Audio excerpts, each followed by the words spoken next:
Welcome back guys, the super overpowered builds are back in Assassin's Creed Valhalla and I'm really having fun for the first time with this game.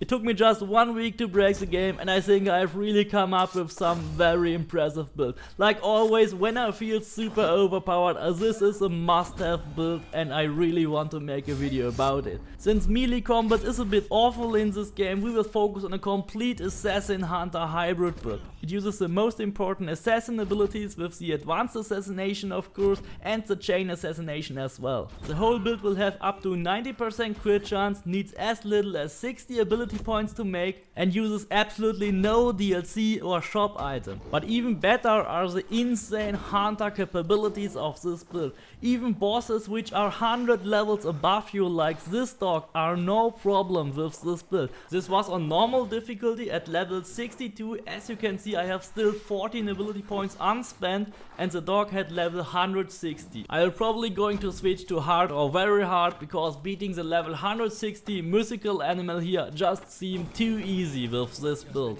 And I haven't even fully upgraded my gear at that point. The hunter abilities which make this build so overpowered here are the Mark of the Death and the Focus of the Narnia, which is simply the best hunter ability in the game, period. The Focus of the Narnia is a mixture of Sixth Sense, Devastating Shot and Chronos Time Shift basically. It slows down time, it autofocuses on every next enemy and you can literally chain it forever. And every headshot you make will automatically be a critical hit every time with this ability. This is really overpowered and I'm only using the first level of these two abilities. Both abilities, the Mark of the Death, otherwise known as the multi-shot, and the Focus of the Narnia will both deal 400 damage on same level enemies. But now let's check out the inventory here. We have now currently power level 78, but you can do this build as early as level 60 or even below that. The only thing you really have to go for is collecting all the necessary gear. This build uses the complete Huntsman Set as a basic set, because the Huntsman Set has one of the best perks here in the entire game. It increases your range damage when enemies are farther than 20 meters away. And 20 meters in this game are not really 20 meters because the measurement is a bit offset, so it is more close to being 10 meters after all. And everything below 10 meters will be melee combat anyway, so 20 meters will always be applied to almost all your shots. The set bonuses here in Assassin's Creed Valhalla are two different set bonuses. The first set bonus can also be working when you have less than the complete set. For example, when we unequip the cloak, our set bonus with the increased range damage is still working. It will be working as long as you have 3 pieces of the Huntsman set. So when you collect the set and you have at least 3 pieces, then you already get the range bonus. But if you want to have the increased speed, then you should get all the 5 pieces of this set.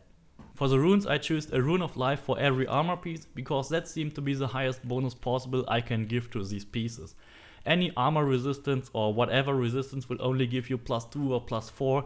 That doesn't really sound so big, so having more life and more health seems the way to go. For some reason there seems to be a glitch, because every time I switch on the game it gives me a rune of life for free every day. And I don't know if that's only for me or if that's an Xbox glitch or whatever it is. But if you don't have this glitch, then of course you can get a rune of life when you complete the fishing line with just collecting a couple of fishes. The easiest way to get all the fishes to get these runes is of course to use your spare in the fishing ponds, get the auto loot, and then you can get all the fishes and craft these runes easily. When you use a specific set which is wolf aligned, raven aligned or bear aligned, then all the nodes in the skill tree which adds the way of the raven or the way of the wolf will give you additional bonuses to all 5 pieces. That means you don't get +1 armor or +1 evasion, in fact you get +5 armor, +5 evasion, because it is on all 5 pieces. Every piece will be increased by the amount for every skill node you use. When you use the Way of the Wolf, then that applies also for your bow, and when you use the Way of the Bear, then that applies for your melee weapons as well. The Huntsman Set is actually one of the earliest you can completely collect. All the pieces are located in the early power level 20 areas, which is Leicestershire and Grantbridgeshire. The first item you will most likely come across is the Huntsman Cloak. That is located in the Temple Bower Fort, which is part of a story quest. It is actually located in the tower in the northernmost point, but that still connects to the level 20 area. The next part is also part of a story quest, that is the helmet, and it can be found in a small camp here as well in Leicestershire. The other 3 pieces of this set can all be found in Grantbridgeshire. The Vambraces are here located in a small pond, and the Greaves are located on a small island in an hideout. The last part is the armor piece, and that is located here in the Ravensburg. But as explained, you can already use the set bonus with increased range damage when you have only 3 of the set pieces. The weapons I choose for this character are the Hunnish bow, because that has increased damage when hitting weak spots, which I find is a very good trait, and it also happens to be your starting bow, the very first bow you get in the game. So you actually don't have to look for another bow, because that bow is really great and you can use it in your complete early game. As you can see, I already upgraded it to be a fine bow. For that you need nickel ingots. Nickel ingots can be found in East Anglia. That is the first region where you will find these nickel ingots. You actually need 3 nickel ingots for every item you want to upgrade. And since our weapons are of course the most important, I choose them first to upgrade. All the armor pieces are only upgraded to level 4 because you don't have enough nickel ingots to do that at that point in the story. Once you enter a higher level area like East Anglia, you also get more materials from your minor chest, so it should be relatively easy to upgrade the bow and even the weapon to the maximum level 7. But if you are still lacking some resources, then of course you can also buy them at the merchant. That costs you just 1 silver for 1 material. To get to 90% crit chance, I actually picked 2 times the 2% crit chance rune on that bow. But if you have some of the runes of perfection, then of course you can also use some critical damage increases for your bow. That is especially effective because when you use the focus of the Nornir, then all your headshots will automatically be critical hits as well. But if you only make body hits, then you won't get a critical hit. So either the crit chance is not working properly yet, or the crit chance is only applying to critical zones like headshots or weak points. That is something we still have to find out in the game. For the melee weapon I picked a relatively easy to get sword, which is a Doppelhänder. You can simply buy that at your Ravenstorp merchant. And I also added some runes which increase its damage even more. Let's take a look at the abilities now. As already said, the focus of the Nornir is probably the best ability and the best hunter ability in this game. It autofocuses on your enemy's body, then you can simply aim a little bit upwards, make the headshots, always get critical hits. It is really easy and you can chain it for a very long time. You can basically clear out some camps within a couple of seconds with this ability. When you combine that with the overly powerful assassinations, then you have one of the best builds possible, at least for early game. You can actually collect the focus of the Nornir in one of the story missions in Leicestershire. It's actually the one where you have to find the king. The other ability I can really recommend is Mark of Death. That is basically the multi-shot from Assassin's Creed Odyssey. It automatically aims on multiple targets, but sadly it cannot really crit. So the crit chance for body hits is way lower than for headshots, which is way better with focus of the Nornir. You can get one of the 2 Mark of Death abilities when you loot the monastery here in Grantbridgeshire, and the other one is located in the northern part of Norway. Another ability I can really recommend is the piercing shot. Similar to the ghost arrows in Assassin's Creed Odyssey, you can shoot through walls, and to all those people who claim, hey, you can see through walls with your Raven, well, you can also do that with Odin's Sight. You can spam Odin's Sight all over to do that permanently. So that's really no valid point. Odin's Sight is also seeing through walls, and piercing arrows is actually also a really magic ability in this regard.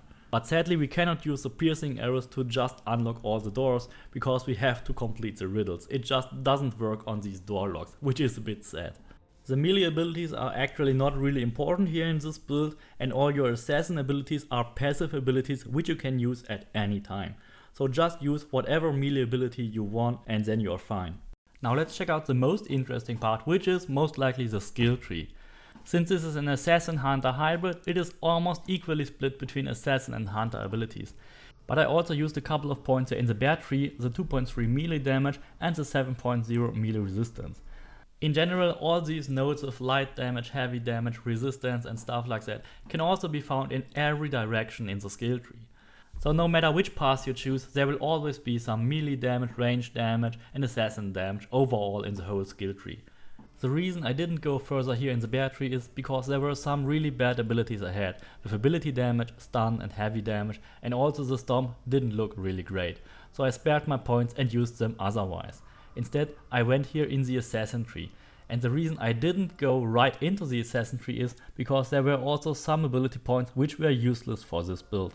Stealth damage was really weak and the Way of the Raven doesn't give us any bonuses for our Wolf Alliance set. So I saved these points also and simply went into the hunter tree and then here down below skipped into the assassin tree, right where the advanced assassination is. There are actually a lot of great passive abilities here in the assassin tree. First of all, the guided arrow, then an additional adrenaline bar which is hidden here, and also the chain assassination, which is really great. All this doesn't cost you any adrenaline to use. And then I made it a rule for myself that whenever I stop on a node, that must be a very useful node. For example, the +4 light damage, and then the next one would have been Way of the Raven and Evasion. So that's way less useful than light damage, and so we stop on the light damage here. And I was doing that for almost all the points where I stopped with my abilities. Here we have another +4 light damage where I stopped pushing further, and down below here we have another +2.3 melee damage. There would be a Way of the Raven, which is not useful. We could theoretically use here the assassination damage, but that's a point I could really save because the advanced assassination will kill everybody anyway. Then here we have another +4 light damage, and I basically stop on all these very useful nodes. When we look into the hunter tree, there's another very useful node, which is the Way of the Wolf, which means you get 5 times the bonus here described on every wolf node because you have 5 armor pieces which are all wolf aligned.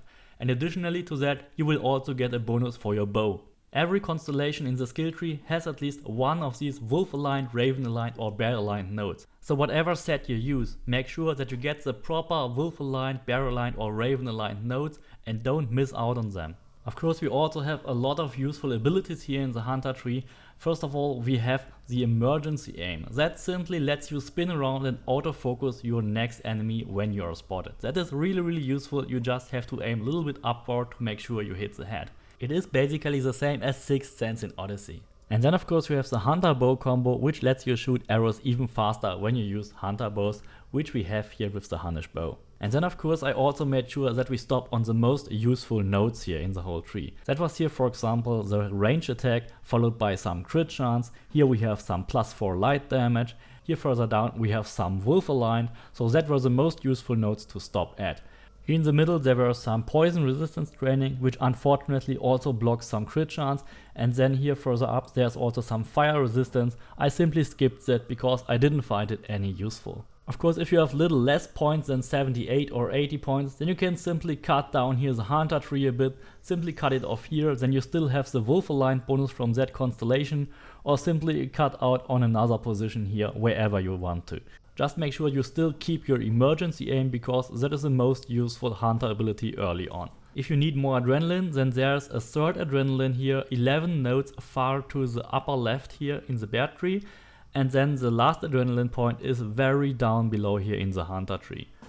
Of course you can also just unlock here another node in the assassin tree that will grant you the auto loot ability, which is also really nice. The next things I will most likely go for will be the auto loot and the additional adrenaline in the bear tree.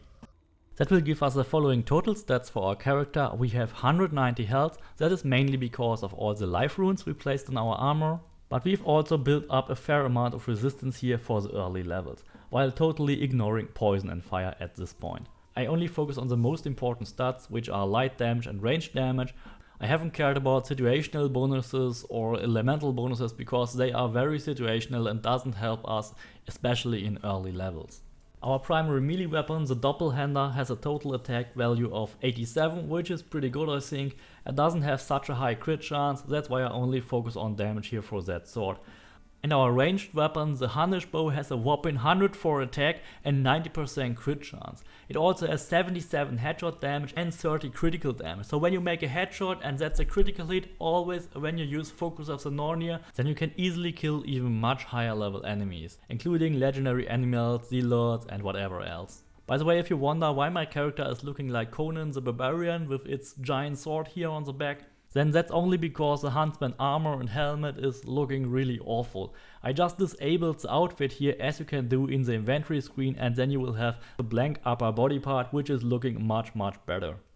I hope you like this build. Of course you can also make this build if you have more points, then simply expand the skill tree in any direction you want. Please don't forget to subscribe, leave me a like and see you next time.